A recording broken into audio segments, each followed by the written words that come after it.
I should have known Christmas was about to explode the moment Grandpa Walter called all of us home. He never asked, he commanded.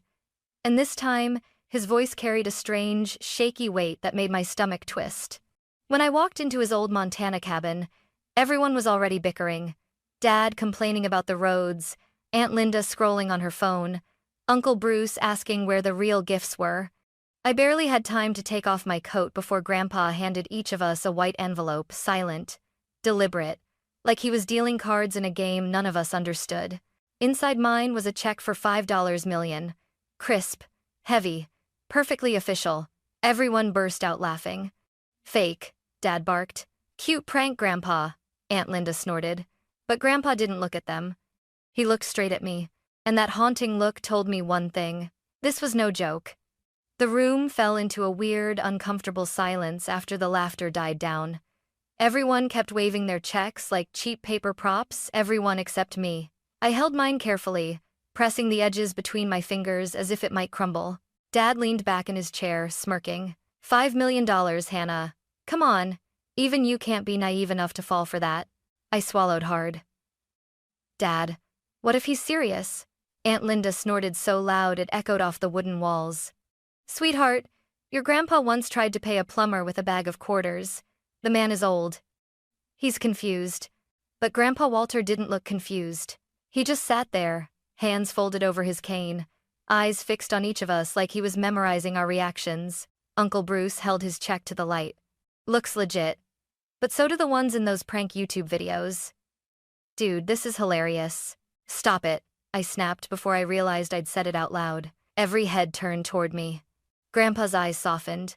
A small, tired smile tugged at the corner of his mouth, like he'd been waiting for someone to defend him. Dad rolled his eyes. Oh, here we go. Hannah playing hero? Hannah's the only one with a working brain, Grandpa finally said, voice trembling but sharp. At least she still knows what respect looks like. That shut everyone up.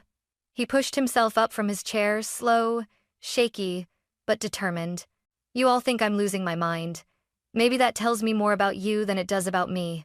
A cold wave rolled through the room. Dad opened his mouth, but Grandpa lifted a hand. Save it, Raymond. Then he turned to me. Hannah, walk with me. We stepped out onto the frozen porch, breath turning to white smoke in the air. The snow reflected the soft glow from inside, making the world look surreal. Grandpa leaned on the railing, staring into the dark pines. They've stopped seeing me, he whispered. Stopped listening. Stopped caring. I didn't know what to say. Grandpa, why give them checks at all? He looked at me, eyes sharp, full of something that felt like both sorrow and fire. To see who still has a heart. He touched the pocket of my coat where I'd kept the check. Hold on to that, Hannah. Do not under any circumstances lose it. The wind cut through my jacket, but a chill far deeper ran down my spine. Because at that moment I realized something huge was coming. And my entire family was walking straight into a storm they didn't see yet. That night, the cabin felt heavier than usual. Maybe it was the storm building outside, or maybe it was the strange tension Grandpa had stirred in all of us. After dinner, everyone retreated to their corners. Dad to the couch with a beer, Aunt Linda scrolling TikTok, Uncle Bruce arguing with his girlfriend on speakerphone. I stayed in the kitchen, washing dishes with Grandpa. He dried each plate slowly, his wrinkled hands trembling just enough to break my heart. Hannah, he said quietly, you saw their faces. I nodded. They think you're joking. They think I'm useless. He set a plate down. But you didn't laugh. I tried to smile. Maybe because I've always known you're unpredictable. He chuckled, but it faded quickly. Hannah, promise me something. Okay, tomorrow, when things start happening, don't back down. I froze. What's going to happen? But instead of answering, he reached for a little wooden box on the counter. He opened it, revealing an old pocket watch with scratches all around the edges. This was your great-grandfather's, he said. It's yours now. Grandpa, why give this to me? He looked at me with that same haunting seriousness I saw earlier. Because by tomorrow, you're going to need something that reminds you who you are. Before I could ask more, the front door slammed. Dad stomped into the kitchen, face flushed red. Walter, what the hell were you thinking tonight? You made us all look ridiculous. Grandpa didn't even blink. Then maybe you should have acted less ridiculous. Dad's jaw tightened. You know what I mean. These stupid checks. They're only stupid because you chose them to be. Grandpa snapped back. The room went dead silent. I stepped between them. Dad, stop. Please. Dad pointed at me. Don't defend this insanity, Hannah. You think he has 5 million just lying around? Use your head. Maybe he does. I shot back. He laughed bitterly. You're as naive as your mother. That stung more than it should have. Grandpa's voice turned cold. Raymond, say another word, and you can sleep in your car. Dad muttered something under his breath and walked away, slamming the door behind him. Grandpa sank into a chair, exhausted. His breathing was shallow, his shoulders shaking slightly. For the first time, he looked old, frighteningly old. I knelt beside him. Grandpa, are you okay? He cupped my cheek with his trembling hand. I'm fine, sweetheart. But you need to remember something. Love shows itself in the smallest moments. And so does greed. I swallowed hard. Grandpa, what are you planning?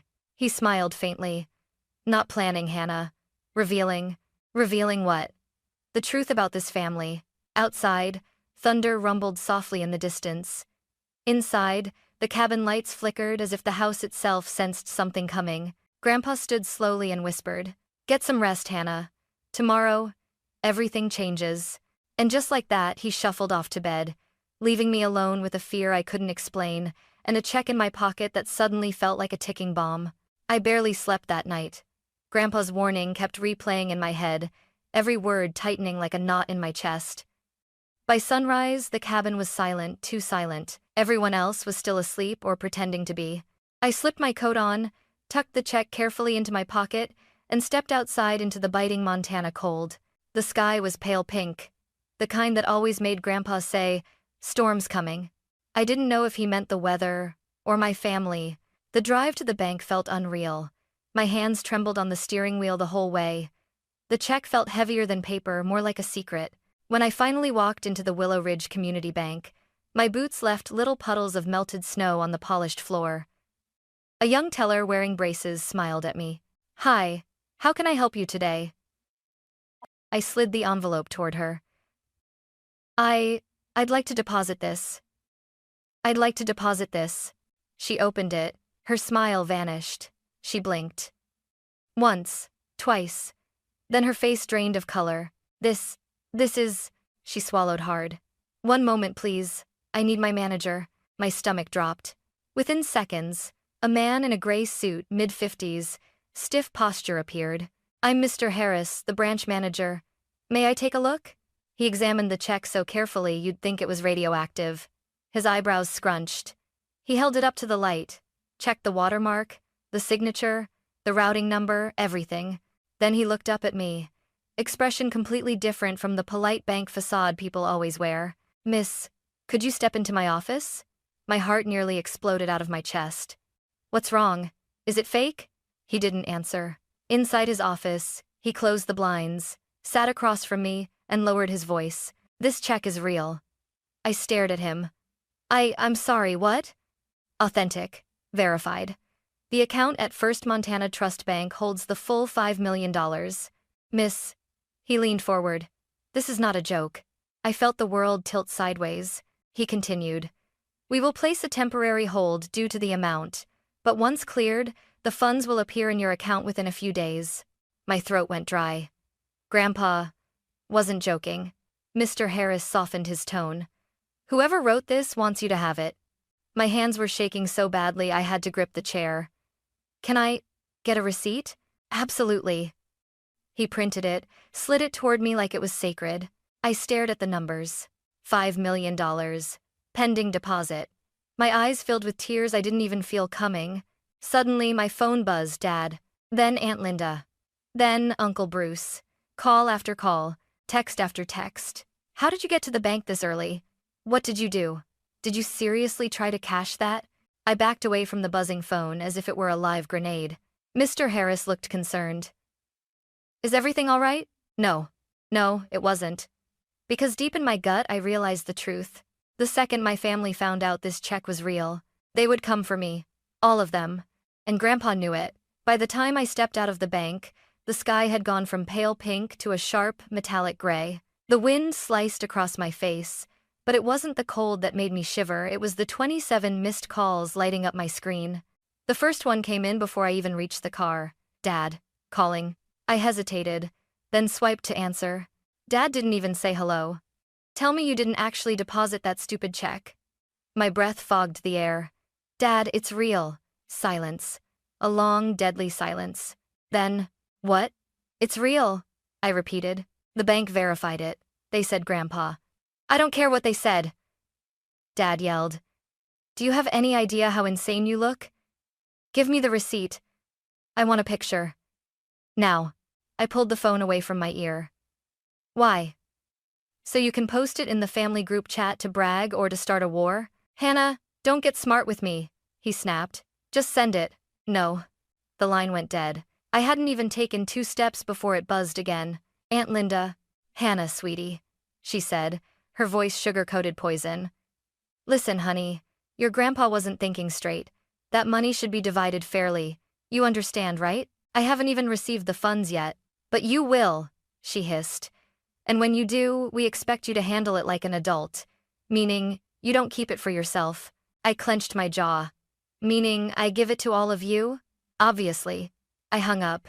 Then Uncle Bruce called. Then cousins. Then relatives I didn't even speak to. Like vultures smelling blood. By the time I reached the cabin, my phone felt like it was burning. I pushed through the door. Everyone was awake, waiting like a courtroom with no judge, only executioners. Dad stood in the center of the living room, arms folded. Where were you? No greeting. No concern. Just accusation. At the bank, I said. Did you cash it? Aunt Linda demanded. I pulled the folded receipt from my coat pocket.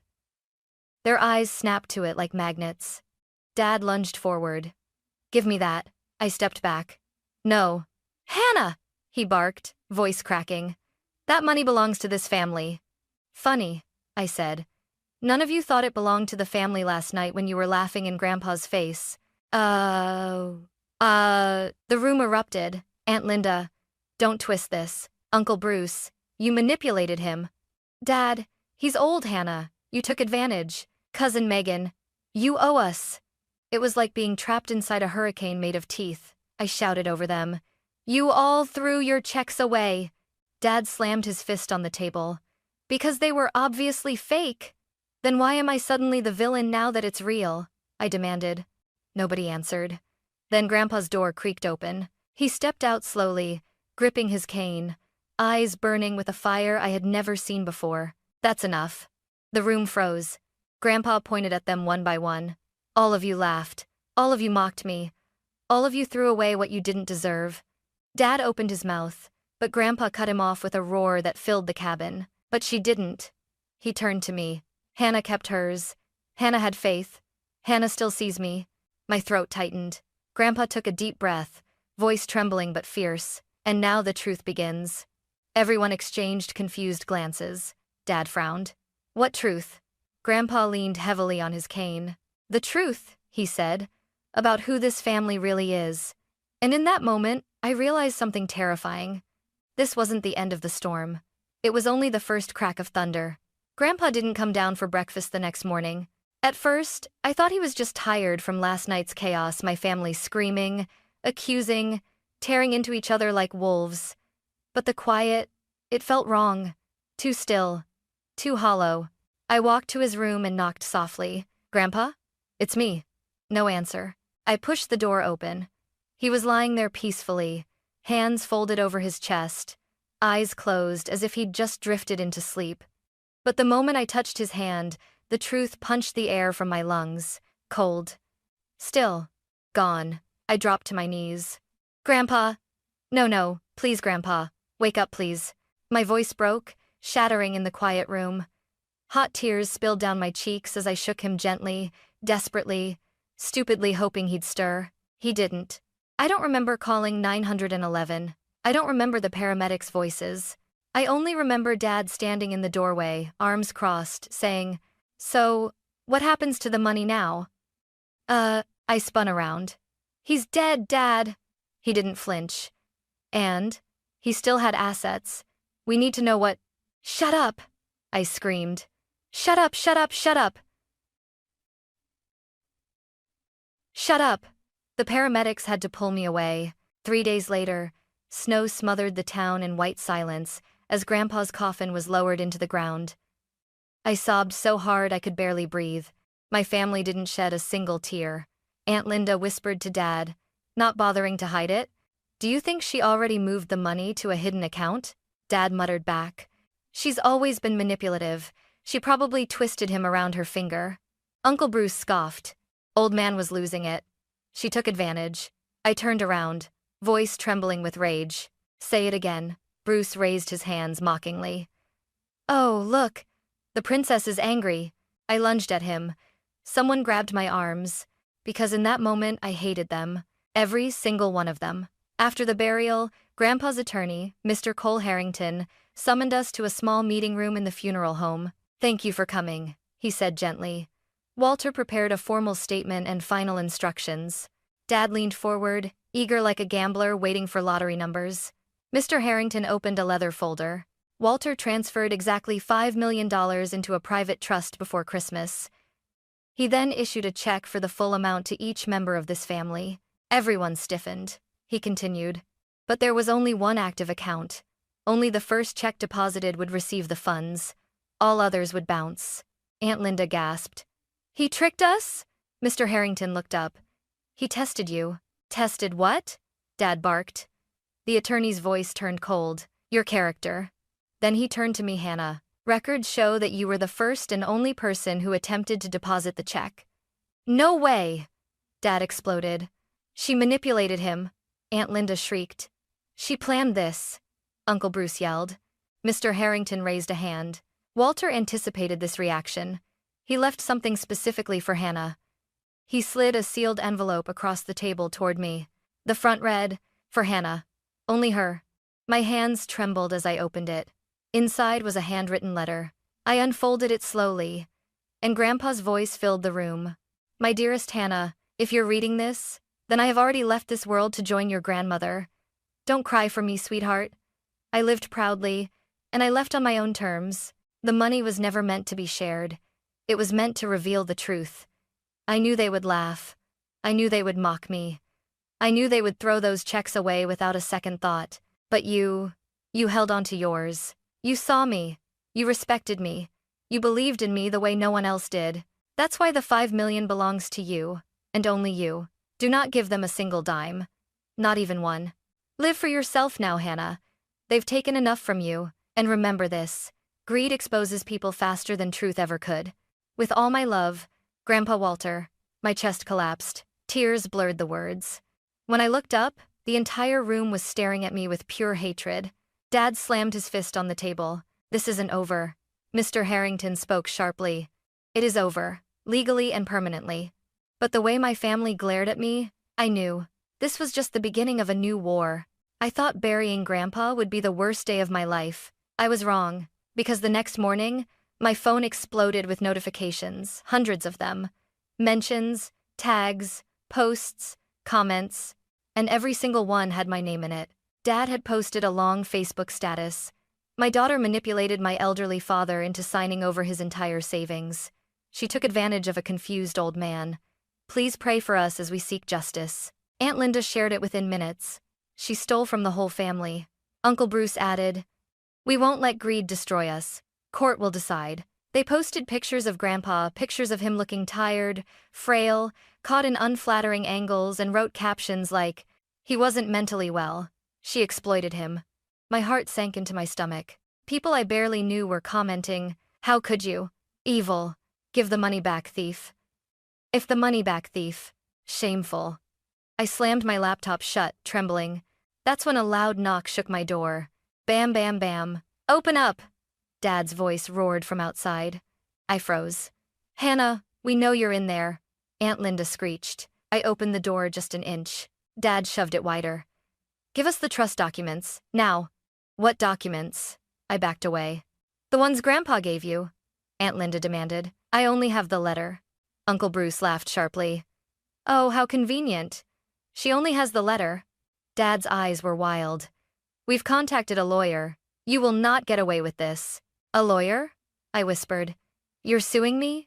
Dad stepped forward, voice cold like steel. We are suing you for full redistribution of the estate. Fraud, elder abuse, manipulation, coercion. My throat tightened. I didn't manipulate anyone, he loved me. Enough, Dad barked. You stole $5 million. I felt something inside me crack. You all threw your checks away. That doesn't matter, Aunt Linda hissed. It was symbolic. It was a test, I snapped.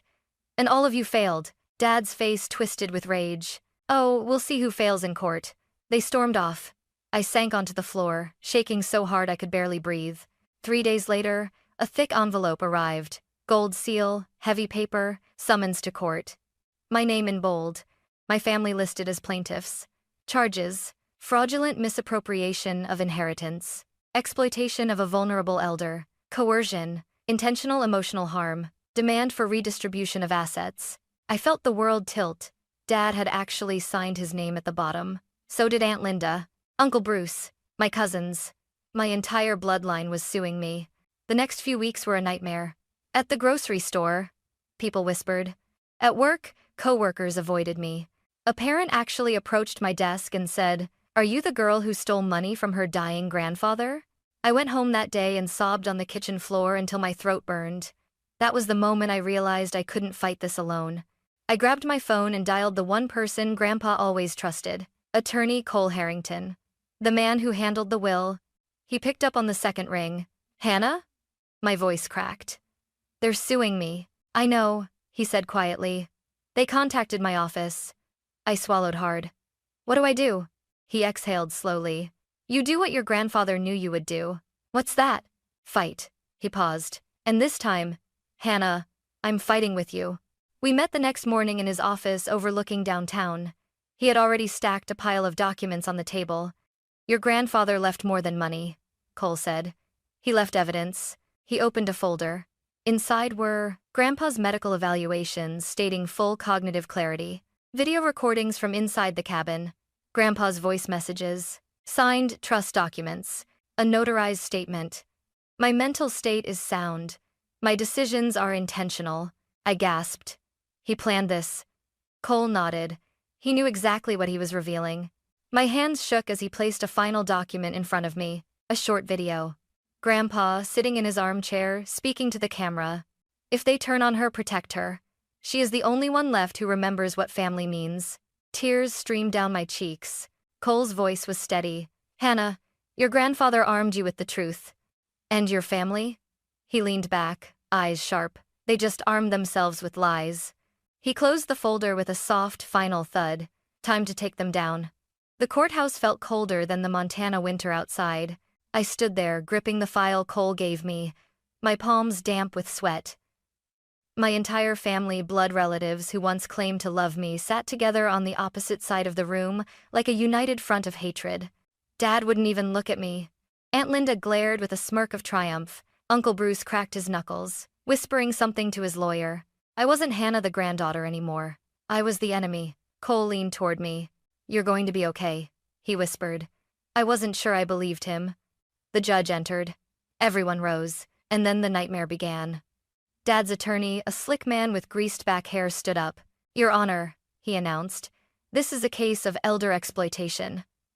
A young woman manipulating her mentally fragile grandfather into gifting her his entire estate. The rest of the family was left with nothing."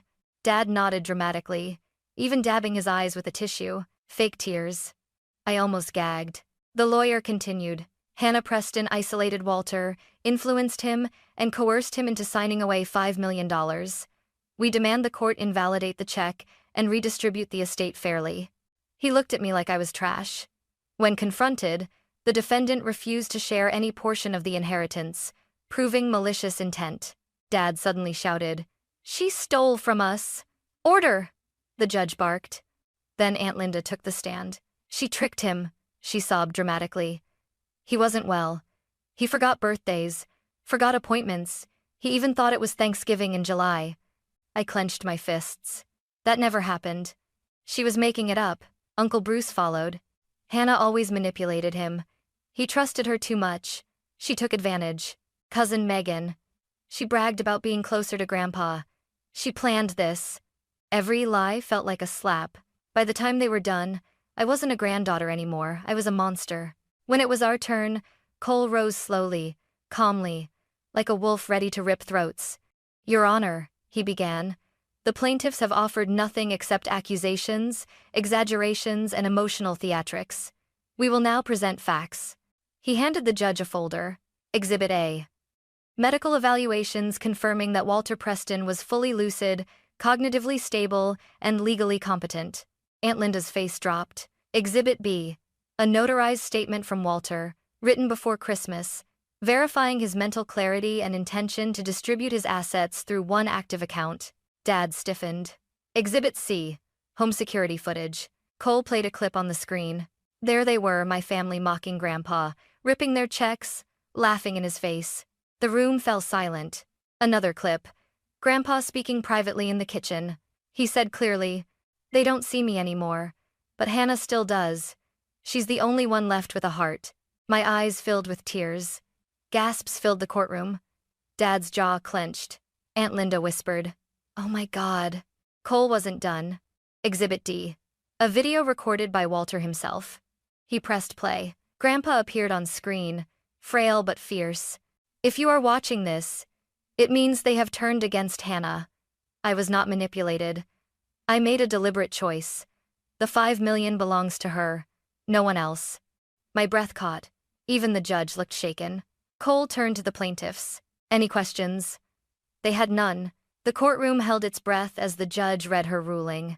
"This court finds no evidence of manipulation or coercion. The decedent was fully competent. The check deposited by the defendant is valid and binding." Dad started shaking his head violently. "Furthermore," the judge continued, "the plaintiff's claims are baseless, defamatory, and made in bad faith." Aunt Linda gasped. "The complaint is dismissed with prejudice. The defendant, Hannah Preston, is confirmed as the sole legal recipient of the $5 million. A loud smack of the gavel echoed. Case closed. Dad jumped to his feet. "No, no, you don't get to do this." "Sit down," the judge warned. "You manipulated him," he screamed at me. "You ruined this family." I stood slowly, voice trembling but clear. "No, Dad. You ruined it when money mattered more than love." Aunt Linda lunged forward before Bruce held her back. "You selfish little." Cole stepped in front of me. The bailiff approached, ready to intervene. My family, my own flesh and blood, looked at me like I was something they wanted to destroy. And that was the exact moment I realized, even if I won the case, I had just lost my entire family forever. When the courtroom doors closed behind me, the cold Montana wind hit my face like a warning and a promise. I walked down the courthouse steps slowly, each step echoing the truth. I had won, but I had no family left to share it with. I stood outside for a long moment, watching people hurry past strangers who knew nothing about the storm that had just ripped my life apart. Cole rested a hand on my shoulder. "You did everything right, Hannah," he said. My voice cracked. "Then why does it still hurt so damn much?" He sighed softly. "Because losing the illusion of family still feels like losing the real thing." Then he squeezed my shoulder. "But you'll build something better." That night, I drove back alone to Grandpa's cabin. The snow fell thick and silent, covering every memory, every wound, every echo of my relative's rage. Inside, the house felt hollow without him, but also peaceful. No yelling, no greed. Just the crackle of the fireplace and the soft creak of the old armchair he loved. I sank into it and pulled out his letter again, reading it for the 100th time. "Live for yourself now, Hannah. They've taken enough from you." Something in me loosened, something that had been tight for years. The next morning, I made the decision I knew Grandpa would approve of. I packed everything I owned into 2 suitcases, closed the cabin door one last time, and didn't tell a single soul where I was going. 2 weeks later, I moved to a quiet mountain town in Colorado Snow Ridge. Population barely 3,000, a town that smelled like pine trees and wood smoke, a place where no one knew my name or my past or the $5 million sitting quietly in my bank account. I bought a small cedar cabin on the edge of town. Nothing extravagant, Grandpa would have hated extravagance. Just a cozy place with a wood-burning stove, a big porch, and a view of the mountains that made my chest ache in the best way. I found a job at the local bookstore, something simple, something healing. People there didn't care about my history. They cared about stories, about poetry, about which author wrote the best winter novels. They called me the quiet girl who knows every book in the shop. And for the first time, that felt like enough. Every morning, I'd wake up early, brew strong coffee, step outside, and breathe in the crisp mountain air. The peace was so intense, it almost felt foreign. I planted a small garden. I took long walks in the forest trails. I learned how to bake bread from Martha, the sweet old lady who lived next door. She'd bring me jars of honey and say, "A girl like you deserves a sweet life." I never told her what I'd been through. She didn't need to know. And I didn't need to relive it. The best part? No one asked me for anything. No one demanded a share. No one tried to twist love into obligation. For the first time in my life, I was truly free. One evening, as the sun sank behind the mountains in a blaze of orange and pink, I sat on the porch with Grandpa's pocket watch in my hand. The metal was warm from my touch. The ticking was soft but steady, like a heartbeat. I closed my eyes. "Thank you, Grandpa," I whispered into the quiet air. "You didn't just leave me money. You left me my life." A soft breeze swept across the porch, warm, gentle, almost like a hand brushing my cheek. Maybe it was the wind. Maybe it was him. I didn't care. All I knew was this. I had walked through hell. I had lost everyone who once claimed to love me, but in the ashes of everything shattered, I found myself. And for the first time, that was enough. That was enough. That was enough. That was enough. That was enough. That was enough.